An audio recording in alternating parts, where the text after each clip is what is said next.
फरीदाबाद में विस्फोटक सामग्री की बरामदगी और उसके बाद दिल्ली में विस्फोट।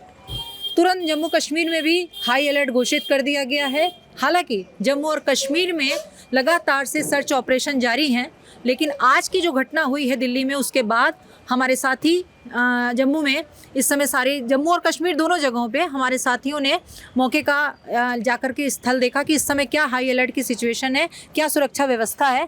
तो सबसे पहले हमारे साथ हरि प्रकाश जी जुड़े हुए हैं। हरि प्रकाश जी अभी विभिन्न स्थानों को देख करके आए हैं और हम हरि प्रकाश जी से ये जानना चाहेंगे कि हरि प्रकाश जी, इस समय जो अलर्ट है जम्मू में, उसकी क्या स्थिति और कहाँ कहाँ आप गए, ये हमारे दर्शकों को बताइए। जी, दिल्ली में लाल किले पे विस्फोट के बाद से जम्मू शहर में पूरा हाई अलर्ट है। रघुनाथ मंदिर, जहाँ पे श्रद्धालुओं का सबसे ज़्यादा भीड़ होता है पूरे जम्मू शहर में, वहाँ पे पुलिस मुस्तैद है, गाड़ियों को रोककर जांच की जा रही है। उसके आगे सचिवालय पर आप बढ़ेंगे तो वहाँ रोज़ की तरह सुरक्षा व्यवस्था सख्त है, पुलिस मुस्तैद है। बस स्टैंड पे जहाँ पे रोज़ाना पर डे हज़ारों यात्रियों का आना जाना होता है, वहाँ भी पुलिस गाड़ियों की जाँच कर रही है। क्या इस तरह का भी कुछ यात्रियों या कुछ जो लोग श्रद्धालु वहाँ पे हैं, तो किसी तरह का कोई भय या दहशत, इस तरह का कोई माहौल जो देखने को मिला आपको? क्या स्थिति है इस समय? क्या लोग निश्चिंत हैं या दहशत या भय है लोगों के मन में? नहीं मैम, रोज़ की तरह एकदम लोग निश्चिंत हैं, पूरा खुल के खरीदारी कर रहे हैं, टहल रहे हैं, घूम रहे हैं, खाना पीना सब कर रहे हैं। और हकीकत में अधिकतर को तो पता ही नहीं है कि दिल्ली में विस्फोट हुआ है, और जिन्हें पता भी है वो भी पैनिक क्रिएट करने से बच रहे हैं। लेकिन कहना आपका ये है कि सुरक्षा बल जो हैं, लोग निश्चिंत हैं, क्योंकि सुरक्षा बल और जम्मू कश्मीर की जो पुलिस है वो यहाँ पर इस समय अलर्ट पर है और पूरी सजगता बरत रही है। पूरी तरह सजगता बरत रही है, रोज जैसे थी उससे ज़्यादा अलर्ट पे है, और वाहनों की रोक कर बारीकी से जांच की जा रही है। खासतौर पर 4 व्हीलर की जांच की जा रही है, और जो लोग लाइट ऑफ करके जा रहे हैं बाइक से या 4 व्हीलर से, उनको रोककर और जाँच की जा रही है। धन्यवाद हरि प्रकाश जी। हरि प्रकाश जी के बाद अब हमारे साथ ज्ञानेंद्र शुक्ल जी जुड़े हुए हैं। ज्ञानेंद्र जी भी अभी जम्मू में शहर घूम कर आए हैं, और किन स्थलों पे आए हैं हम ज्ञानेंद्र जी जानना चाहेंगे कि आप कहाँ गए थे और क्या इस समय हाल है, हमारे दर्शकों को बताइए। मैं एयरपोर्ट की तरफ गया था। जम्मू एयरपोर्ट बहुत ही सुरक्षा की दृष्टि से बहुत ही महत्वपूर्ण यहाँ पर स्थल है, स्थान है। यहाँ पर जो एयरपोर्ट के अंदर CISF सिक्योरिटी है हमारी, बहुत ही चौकन्ना नज़र आई। मैंने जाके वहाँ से पूछा भी उनको, तो उन्होंने कहा नहीं, हम बहुत चौकस हैं। और एयरपोर्ट के बाहर अमूमन आम दिनों की तरह ही वाहनों का जो है रेला आवागमन की तरह चल रहा था। लेकिन लोगों से जब हमने पूछा कि दिल्ली घटना को लेकर आपको जानकारी है कि नहीं है, तो उन्होंने अनिश्चितता जताई। लेकिन ये जरूर था, हाँ, मोबाइल पर किसी न किसी संदेश के माध्यम से हमें जानकारी हुई है। लेकिन आम दिनों की तरह जैसे यातायात रहता है वो चलता रहा। लेकिन इसके बाद जैसे मैं सतवारी की चौराहे की तरफ आया, जहाँ पे हाईली सिक्योरिटी जोन है, क्योंकि एयरपोर्ट की तरफ सड़क मुड़ती है, यहाँ पर स्थानीय पुलिस जो थाना है सतवारी की है, वहाँ पर वाहनों को रोक कर वो तलाशी और चेकिंग कर रहे थे।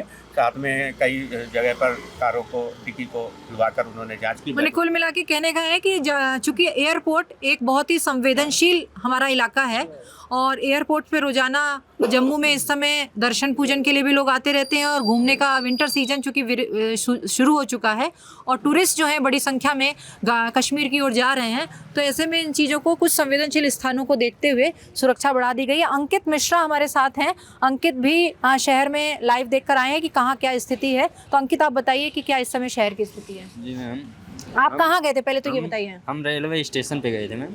वहाँ जो है आज GRP SSP सुरेंद्र जी जो यहाँ के GRP SSP हैं, वो मौके का आज मुआयना स्वयं कर रहे हैं। और बात करिए रोज की तुलना में सुरक्षा बढ़ी है। रोज की तुलना में आज, हालांकि तो रोज की तुलना में सुरक्षा सबसे ज़्यादा कड़ी है। माने क्या जांच चल रही, किस तरह से वहाँ पे जो यात्री आ रहे हैं उनके साथ किस तरह की पूछताछ क्या हो रही है, या गाड़ी देखी जा रही क्या? यात्री की बात करें तो यात्री के हर सामान पर इस समय GRP पुलिस की निगरानी चल रही है। उसके साथ साथ रेलवे ट्रैक पर भी GRP पुलिस इस समय तैनात है। ट्रैक पर भी है जी। तो ये अंकित बता रहे थे कि रेलवे स्टेशन की जो स्थिति है उसके बारे में। अब हम कश्मीर में हमारे साथी हैं अमृतपाल सिंह बाली, उनके साथ हम जुड़ेंगे। उसके बाद हम वहाँ कश्मीर में किस तरह की सुरक्षा व्यवस्था इस समय है और अलर्ट है, इसके बारे में उनसे जानेंगे। हमारे साथ हमारे जो वरिष्ठ सहयोगी हैं अमृतपाल बाली जी, वो इस समय श्रीनगर से हमारे साथ जुड़ चुके हैं और टेलीफोन लाइन पर हैं इस समय। वो हम उनसे जानेंगे कि बाली जी, आपको हमारी आवाज़ आ रही होगी? बिल्कुल रोली, आपकी आवाज़ आ रही है। तो हम चाहेंगे कि चूँकि डॉक्टर आदिल का कनेक्शन जो है वो श्रीनगर से है, तो हम चाहते हैं कि आप हमारे दर्शकों को, हमारे पाठकों को बताएं कि मौजूदा स्थिति क्या है, और सबसे पहले हम सुरक्षा व्यवस्था को लेकर हम ये जानना चाहेंगे क्या है। देखिए, अगर दिल्ली हमलों के बाद जो है, अगर सुरक्षा व्यवस्था की बात करें, कश्मीर घाटी की खासकर अगर बात करें, तो श्रीनगर और आसपास के जिलों में जो है ऑलरेडी जिस तरीके से आप पिछले कुछ दिनों से देख रहे हैं कि खबरें आ रही हैं कि जम्मू कश्मीर पुलिस ने जो ऑपरेटिव्स हैं, जो पाकिस्तान में रहकर जो यहाँ पर आतंक का पाठ पढ़ा रहे हैं लोगों को, उनके खिलाफ एक कड़ी कार्रवाई शुरू की हुई है। उसमें काफी ज्यादा लोगों की जो है गिरफ्तारियां भी हुई हैं, कईयों को जो है प्रिवेंटिव डिटेंशन में भी लिया गया है, कईयों के खिलाफ मामले भी दर्ज किए और प्रॉपर्टी और डिजिटल उपकरण जो है वो भी जब्त किए हैं। क्या आज भी ये जारी है प्रोसेस? बिल्कुल, ये कार्रवाई लगातार आज तीसरे दिन भी जारी रही और कुल मिलाकर देखें तो जम्मू कश्मीर पुलिस ने एक कड़ी मुहिम चलाई है ऐसे लोगों के खिलाफ जो जम्मू कश्मीर में आतंक का पाठ पढ़ा रहे हैं या आतंकवाद को जो है बढ़ावा दे रहे हैं। तो इस कार्रवाई के तहत आज भी कई लोगों को जो है गिरफ्तार किया गया है।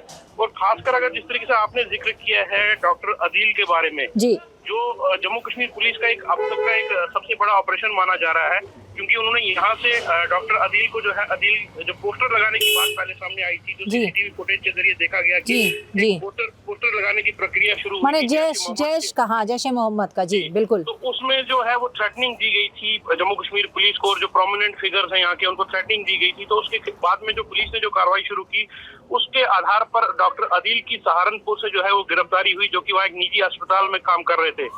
तो उनको जो है रिमांड पे यहाँ पे लाने के बाद जो है उनकी निशानदेही पे जीएमसी अनंतनाग से भी जो है एक AK-47 जो है राइफल बरामद हुई। और आज जो जम्मू कश्मीर पुलिस के सूत्रों से हमारी बात हुई तो उन्होंने बताया कि जितनी भी गिरफ्तारियां अभी तक यहाँ हुई हैं, आज में जो सात की आधिकारिक पुष्टि आई थी, तो वो सारी जो है डॉक्टर अदील की निशानदेही पर ही गिरफ्तारियां हुई हैं। जी बिल्कुल। और उन्होंने जो ये कहा कि अभी भी आगे भी ये ऑपरेशन चलता रहेगा और इसके जो तार हैं कहाँ जुड़े हुए हैं उसको लेकर जो है गहन जांच चल रही है। जम्मू कश्मीर पुलिस के आला अधिकारी जो है उनका ये कहना है कि ये ऑपरेशन यहाँ ही पे नहीं थमेगा, इसमें आगे तार कहाँ है, कौन कौन इसमें मुलविस है, कहाँ से ये इनके पास हथियार आए और ये किसके लिए काम कर रहे थे, इससे पूरी जांच। बिल्कुल आप सही कह रहे हैं बाली जी, क्योंकि अभी जो हम लोगों की भी विशेषज्ञों से जम्मू में बात हो रही है, क्योंकि अभी तुरंत बाद ये सब घटनाएं हुई, उधर सहारनपुर में, फरीदाबाद में प्रेस कॉन्फ्रेंस किया पकड़ने के बाद, और इधर नई दिल्ली में जो धमाका हो गया, तो उसके बाद से विशेषज्ञ आपकी बिल्कुल, आपके सूत्र जो हैं वो बिल्कुल सही ये बता रहे हैं कि जिस तरह से धमाका हुआ है वो कहीं ना कहीं बड़ी वारदात को अंजाम देने की फिराक में थे, और वहाँ पे ये असफल हुए तो उन्होंने यहाँ पर ये वारदात को अंजाम दे दिया। एक जानकारी ये थी कि एक महिला, इनके गर्लफ्रेंड जो कहा जा रहा था, महिला मित्र, मैं इसी पे आ रहा था, जो अभी मेरी लेटेस्ट अपडेट जो हमारा आया है, जम्मू कश्मीर पुलिस के जो आला अधिकारी उन्होंने अमर उजाला से ये कंफर्म किया है कि जम्मू कश्मीर पुलिस ने ये जो आज पूरा ये जो सिलसिला चल रहा था गिरफ्तारियों का, इसमें डॉक्टर शाहिद नाम की एक महिला डॉक्टर को भी जो है कश्मीर घाटी से गिरफ्तार किया गया है। और बताया जा रहा है कि डॉक्टर शाहीन की कार का इस्तेमाल जो है इससे पहले जो गिरफ्तार हुए डॉक्टर मुजम्मिल, वो कर रहे थे, जिनके पास से एक राइफल और कई कारतूस भी बरामद हुए थे। लेकिन बाली जी एक मिनट बीच में रोकेंगे स्पष्ट करने के लिए, क्योंकि अभी तक शाम तक अभी आपसे जब बात हुई थी, इससे पहले तक ये कहा कि लखनऊ से, उत्तर प्रदेश के लखनऊ से इस महिला को गिरफ्तार किया गया है। नहीं, मैं यहाँ पे क्लियर करना चाहूंगा, महिला जो है वो लालबाग लखनऊ की रहने वाली है, लेकिन जो है गिरफ्तारी उसकी कश्मीर में अंजाम दी है, जो कि पुलिस सूत्रों ने अभी तक हमें बताया है। तो ये बहुत एक अहम सूचना थी, क्योंकि अभी तक ये सारी सूचनाएं यही थी कि लालबाग से उनको उठा करके लखनऊ की महिला को जम्मू कश्मीर पुलिस लाई है, उसका कनेक्शन था। तो ये आपने बहुत अहम सूचना दी। अभी हम बाकी अपडेट के लिए समय समय पर आपसे जुड़े रहेंगे। बहुत बहुत धन्यवाद। तो दर्शकों, ये था अभी तक का अमर उजाला का आजकल के जो जम्मू कश्मीर में जो हाई अलर्ट है उसको लेकर के हमारा अपडेट। विशेषज्ञों का कहना है और हमारे जो सूत्र हैं और हमारे जो सहयोगी हैं जो फील्ड पर हैं, ग्राउंड से जो खबर कर रहे हैं, उनका ये कहना है कि अभी ये घटना जो है, ये सर्च ऑपरेशन, ये धरपकड़ अभी रुकने वाली नहीं है। लगातार पुलिस और सुरक्षा बलों का शिकंजा जो है आतंकियों पर कसता जाएगा और आतंकियों पर जो चौतरफा वार है वो लगातार जारी रहेगा। बाकी अपडेट के लिए अमर उजाला से जुड़े रहिए। तब तक के लिए नमस्कार। अगर आप ये वीडियो YouTube पर देख रहे हैं तो हमारे चैनल को सब्सक्राइब कर बेल आइकन दबाएं, और Facebook पर देख रहे हैं तो हमारे पेज को लाइक करें।